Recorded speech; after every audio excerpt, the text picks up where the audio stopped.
Good day everyone, welcome to my channel. So in this video, we will talk about the applications of Rust programming language. Before we start, I would like to say thank you so much to all my viewers, silent viewers, and supporters in my channel. Thank you for watching my videos. If you are new with my channel and then you like this video, please hit the like button.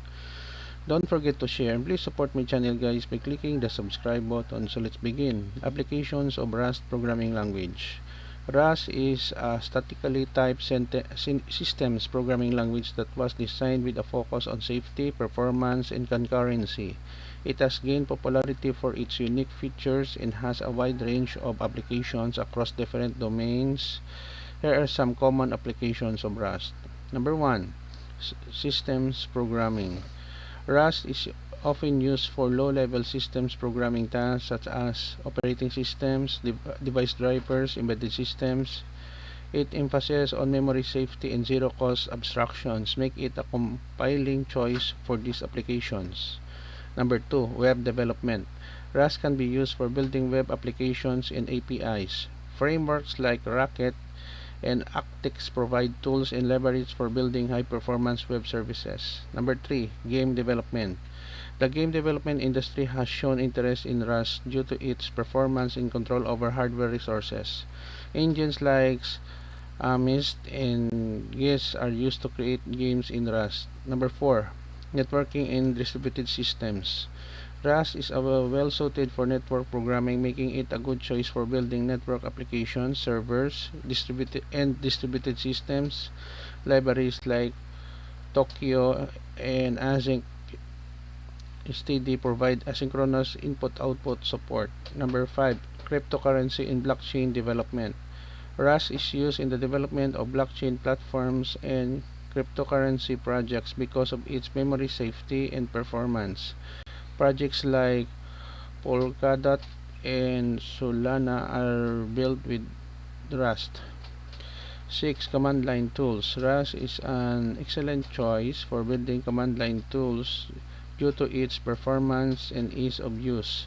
Tools like repgrep, RG, and fdefined are popular examples. Number 7. Embedded systems. Rust focus on safety and control over hardware resources, makes it suitable for embedded systems development, including IoT devices and microcontrollers. Number 8. Scientific and numerical computing. Rust can be used for scientific computing and numerical simulations thanks to libraries like Inderai and Inderai-Rand. Number 9. Cloud services. Cloud can be employed in building cloud services and serverless functions where performance and security are crucial. AWS Lambda, for example, support Rust as language runtime. 10. Artificial intelligence and machine learning. While not as popular as Python and other languages in this domain, Rust is gaining traction for machine learning and AI applications, with libraries like Rusty Machine, and Leaf. 11. Audio and video processing. Rust can be used for audio and video processing tasks such as creating multimedia applications, editing tools, and real-time audio processing.